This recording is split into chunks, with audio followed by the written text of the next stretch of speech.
What is up, everybody? JT Dangerous here once again. I am back for my TLC 2017 predictions. Now, TLC is the next Raw pay-per-view, and it is this Sunday live on the WWE Network from the Target Center in the Twin City, Minneapolis, Minnesota. Now, this pay-per-view was a SmackDown pay-per-view last year, which we saw AJ Styles defend his WWE title against Dean Ambrose in a TLC match. But now it is a Raw pay-per-view this year, and this card looks to be really, really good. We got 4 matches confirmed on this card and 2 titles on the line. So I could not wait to do these predictions, and I hope you guys do enjoy this. Now, our record coming into TLC this year after our last WWE pay-per-view, which was Hell in a Cell a few weeks ago, we went 5-3. So our overall record coming into this card is 59-40-1. So we're coming off our first winning record on a SmackDown pay-per-view since Backlash in May. We're on a 2 pay-per-view winning streak, so hopefully in this video I'll make it a 3 pay-per-view winning streak for WWE pay-per-views on this channel. Hopefully. Now, before I begin, I do want to thank you guys so very much for watching all the videos up until this point. Again, thank you guys so very much for watching or still watching all 6 of my videos that I put up on the channel last week. I know that was the most uploads on the channel, but again, thank you guys so very much for having the time to watch those videos. Hit those super kicking those like buttons, and again, and represent yourself in the comment section below. Thank you guys so very much for that. And of course, if you have not checked out my League Championship Series predictions for Major League Baseball, definitely go check that out if you have not. So again, thank you guys so very much for watching all those videos last week. Now, we are at 200 plus subscribers on the channel, so I do want to thank you guys so very much for supporting the channel. To new subscribers, thank you guys for super kicking that subscribe button, and welcome to the Dangerous Alliance. It is great to have you guys here. And to my longtime subscribers, thank you guys for sticking around, supporting the channel, and as always, killing it. Now, this is your first time watching my channel as a first time viewer, and this is your first video. Boy, you picked a good one if you're a WWE fan like myself. Welcome to the Dangerous Alliance. I am JT Dangerously, and welcome to the club, because this club is...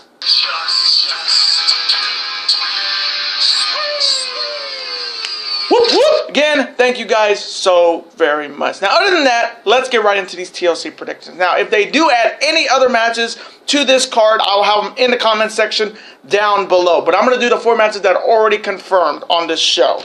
Now, let's start off with the first match. It is for the Raw Cruiserweight Championship, featuring the former Raw Cruiserweight Champion Enzo Amore challenging the reigning and defending Raw Cruiserweight Champion, the newest addition to the 205 Live roster, Kalisto. Now, at No Mercy, Enzo Amore found a way to become the Raw Cruiserweight Champion with a kick to the groin on Neville and a roll-up to win his first title in the WWE. Now, after No Mercy, the night after, on Raw, in the 3rd hour, Enzo Amore came out saying, "Now I'm the champ, I'm the realest champ in the room, and now I'm putting the cruiserweight division on the map."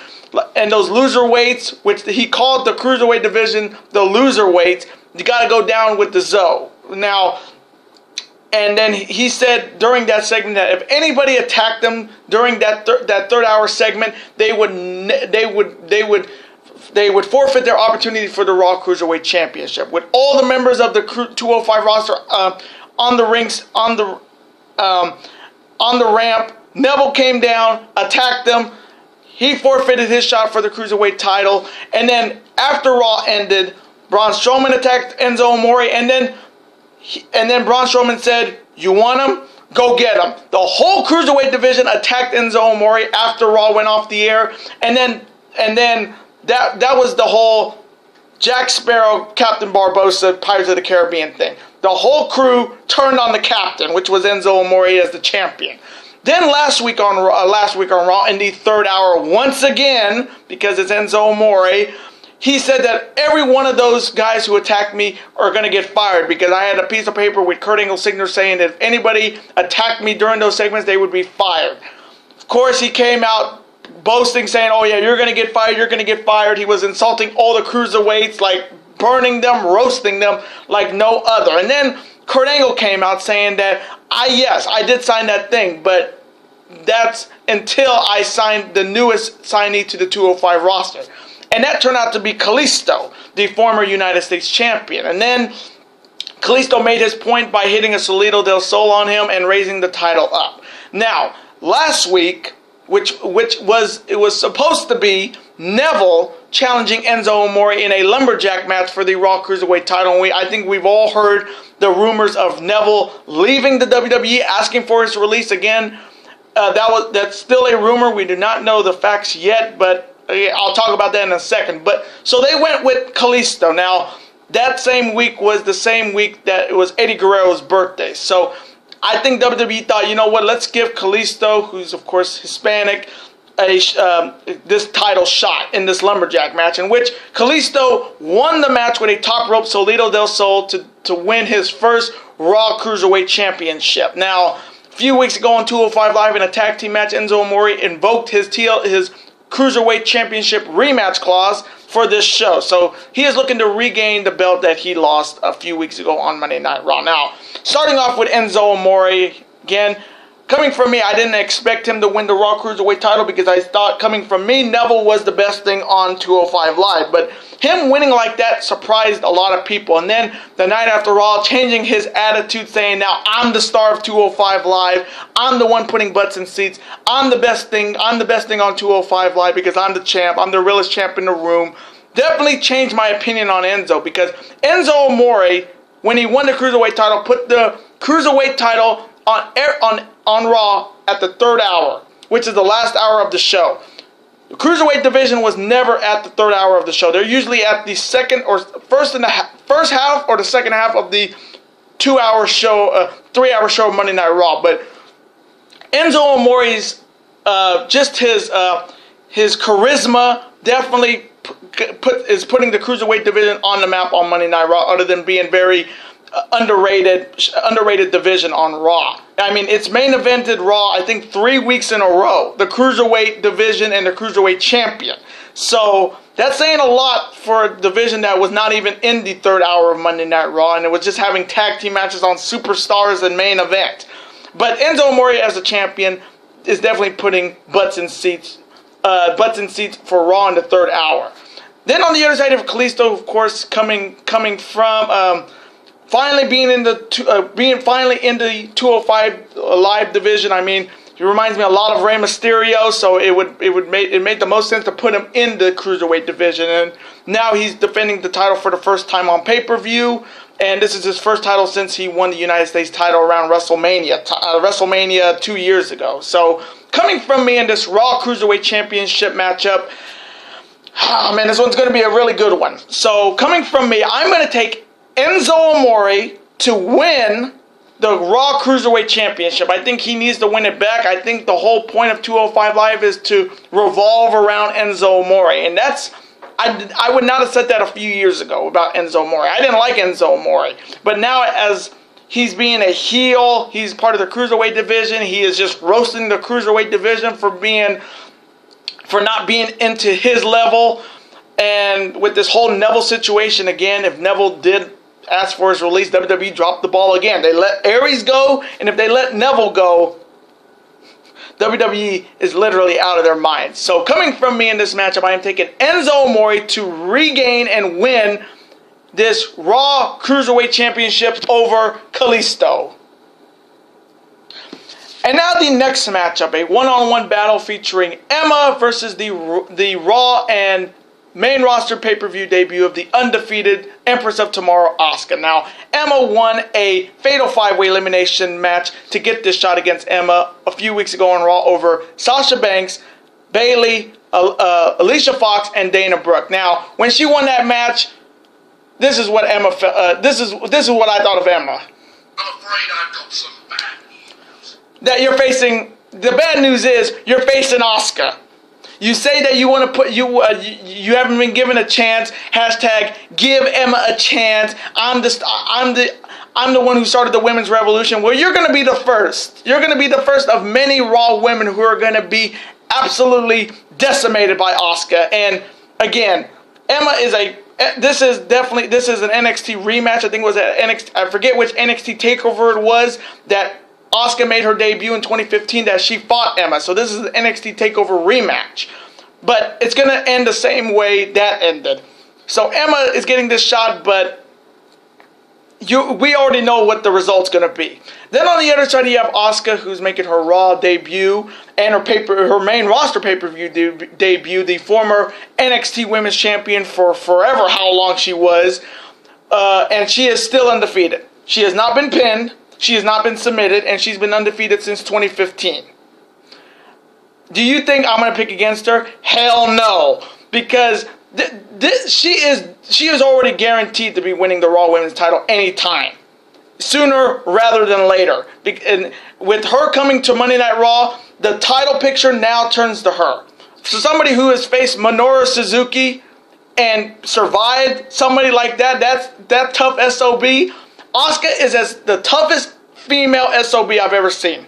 If you've seen her in NXT, she mowed down that division like no other. And now now she's coming to Raw, she's gonna mow down everybody. If they have her lose one match, they have completely failed her. They've completely failed the whole undefeated reign of Asuka. So coming from me in this NXT Takeover rematch, coming back this NXT Takeover rematch now on the main roster.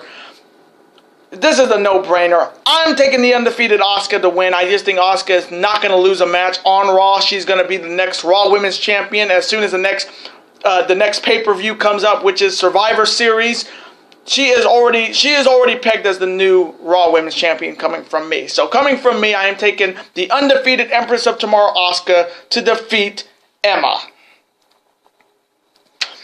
And now the next matchup, it is for the Raw Women's Championship, featuring the former 6-time Women's Champion, Mickie James, challenging the reigning and defending Raw Women's Champion, Little Miss Bliss, Alexa Bliss. Now, this whole thing started at No Mercy on the Raw Talk, where Alexa Bliss was talking about, nobody's in her league, especially that grandma Mickie James. And then that started this whole rivalry.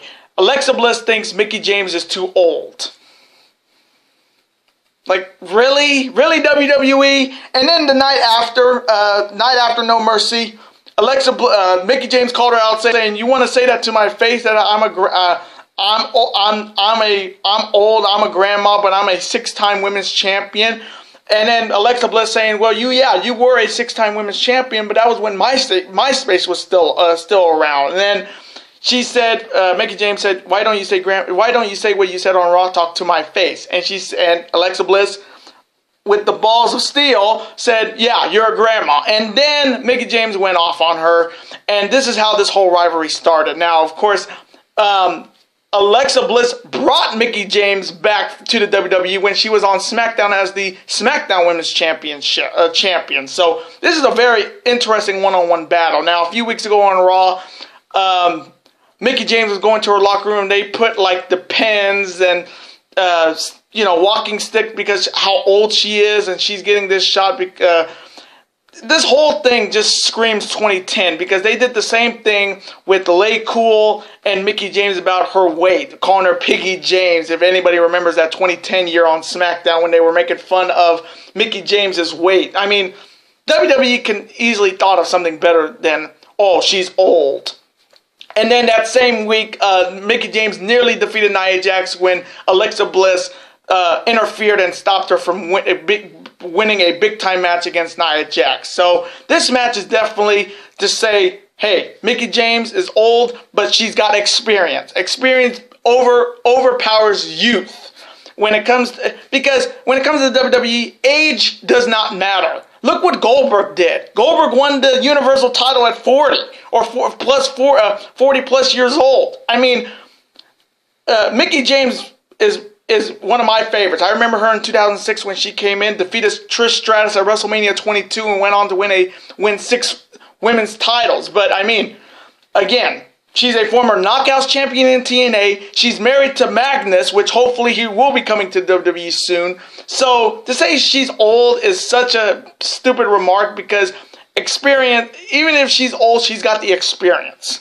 Then on the other side, you have Alexa Bliss, who's coming off a big win at No Mercy in a Fatal 5-Way matchup against Bayley, Sasha Banks, Nia Jax, and Emma. So she's coming up high. She's confident that she can outperform a veteran like Mickie James. But when Asuka came to Monday Night Raw, the clock as Raw Women's Champion started. So coming from me, whoever wins this match is destined to lose to Asuka at the next pay-per-view for WWE. So coming from me in this Raw Women's Championship, and history is definitely on Alexa Bliss's side because the women's champions at this TLC event are 6-1, with the last woman to lose the women's title was at last year's TLC on SmackDown, where Becky Lynch lost the title to you-know-who, Alexa Bliss. So champion definitely has the advantage here. So coming from me, I am taking Alexa Bliss to defeat Mickie James. I think this is just a tune-up match for Alexa Bliss till she gets to face Asuka and really sees what it's all about. So coming from me, I am taking Alexa Bliss to retain her Raw Women's Championship over Mickie James. And now the main event, a 4-on-3 tables, ladders, and chairs match featuring on one side there the former Raw Tag Team Champions, otherwise known as The Bar, the Swiss Superman Cesaro, and the Celtic Warrior Sheamus, and their tag team partner is the Monster Among Men, and if you know who he is, it's Strowman! And their tag team partner is the reigning Intercontinental Champion, the A-lister and the Moneymaker, The Miz. Versus they're making their return as a three-man team, the former tag team and United States champions as a three-man team, and by far the greatest three-man team in WWE history. They are the reigning Raw Tag Team Champions, the Lunatic Fringe, Dean Ambrose, and the Architect, Seth Rollins, and their tag team partner. He is the big dog, and he is the new face of the WWE. Roman Reigns, otherwise known as The Shield. Now, this is the 20th, only the 20th TLC match in WWE history. Now, this whole thing started a few weeks ago with Miz interviewing Roman Reigns after his big win against John Cena at No Mercy. Of course, Miz talking over Roman Reigns like he usually does because he's the Miz and it's his TV, it's his Miz TV. Of course, Roman Reigns is not all about talking. He's all about business, as usual. And then, during that segment, they attacked him with steel chairs, Miz Taraj with Curtis Axel and Bo Dallas. And then, the week after, The Miz was defending his Intercontinental Championship against Roman Reigns, in which, before that match even started, Roman Reigns attacked the Miz Taraj, destroyed him. And then, during the end of that match, Cesaro and Sheamus made a surprise attack on Roman Reigns. And all three of those guys triple powerbomb Roman Reigns in the middle ring and did the whole Shield with the bar, the whole Shield fist bump as a tease. Now, last week on Raw in Indianapolis, Indiana, where of course the Shield made their debut at Survivor Series 2012 again during the CM Punk John Cena Ryback triple threat match, they reunited After years of being broken up, they reunited for one common cause: to defeat the Bar and the Miz. And they just went back to their old roots, attacking them, hyena-like qualities, just going after a guy. It's like a bunch of pack of wolves, if you will. And they triple power bombed the Miz in the center of the ring and did the whole Shield fist bump. And then in the backstage in the locker room, Miz had ice on his neck, and Kurt Angle said that it's gonna be a TLC match featuring you and the Bar versus the Shield. Now later that night, during a Braun Strowman Matt Hardy matchup where Braun Strowman defeated him, the Shield came out, and when the Shield came out, all hell was gonna break loose because they're gonna attack Braun Strowman. Braun Strowman attacked Roman Reigns first, and then all three members attacked him and triple powerbombed him through the announcer's table. The biggest mistake they ever did was going after Braun Strowman after he's had a rough month after No Mercy, where he could not defeat Brock Lesnar for the Universal title. And then Miz was talking with Kurt Angle, said that Dean Ambrose said, "You can get any other guy and we'll still beat him." Miz said, "I have the other guy to be on our tag team, make this a 4-on-3 match." And that turned out to be Braun Strowman. So this match is definitely going to be a good one for sure. Now, starting off with the Shield, they made their debut at this pay-per-view in 2012 against Ryback and Team Hell No in the same TLC match. They're making their first re-debut since Payback of 2014, where of course that was the last time we saw the Shield together as a team. But coming from me as a fan, this is nothing but WWE trying to get Roman Reigns over. This has nothing to do with the Shield. This is WWE trying to make Roman Reigns likable with the fans. That's not gonna happen because Roman Reigns, everybody hates Roman Reigns. Everybody loved him when he was in the Shield being he was the best thing in that group, but now reintroducing them, and it's just not gonna work because, again, I don't like Roman Reigns. Hell, I like picking him, and I'm also still guaranteeing that Roman Reigns will win the 2018 Royal Rumble and go on to WrestleMania this year and defeat Brock Lesnar for the Universal title and to become the new face of the WWE, whether we like it or not. But this whole Shield thing is just to get Roman Reigns over. Simple as that. They're trying to get Roman Reigns over with the fans, but it's not going to work because it's not even, it's the Shield, but when you saw them reunite on Raw in Indianapolis, what music did they play? They didn't play the Sierra Hotel India Echo Lima Delta Shield. They played Roman Reigns' music. Boy, if it's the Shield, play the Shield music. Why are you playing Roman Reigns' music during this whole Shield reuniting? Like, what are you doing? Like, hopefully they play the Shield music at the pay-per-view. But if they don't and they play Roman Reigns' music, this is nothing but a ploy from WWE to get Roman Reigns over. So, coming from me in this 4-on-3 tables, ladders, and chairs match, this is going to be all out, balls to the wall, slobber knocker, for sure. So, coming from me, I'm going to take the Shield to win this matchup. There's no way they're going to have the Shield lose in their them getting back together, I don't see the Shield losing here. And coming from me, if this was Sheamus, Cesaro, and Braun, I would say this was a little bit more of an interesting matchup with Miz. He never wins these kind of big-time main event matches. He's all talk. He talks a great game, but when it comes to a big-time money match, he takes L's more than I do when it comes to NFL or college football predictions. So, coming from me in this matchup, I'm taking the Shield to defeat Braun Strowman, The Miz, and The Bar. And those are my TLC 2017 predictions. Now, I hope you guys do enjoy these. I hope you guys did enjoy these TLC predictions. Comment below, who do you have winning all of these matchups? Of course, I would love to see who you guys picking between the Shield and The Bar and Braun and The Miz in this TLC match. Let me know in the comment section below, who do you who do you guys have, Let's have a conversation about it. Of course, I'm always on to see your comment. Thumbs up and, of course, reply right back to you because comments are absolutely always welcome on this channel. And I do want to thank you guys so very much for watching. And, of course, before you go, you can never forget to do this. That like button, comment, share with your friends. Of course, super kick that like button like only you guys can. Of course, you can never forget to do this as well.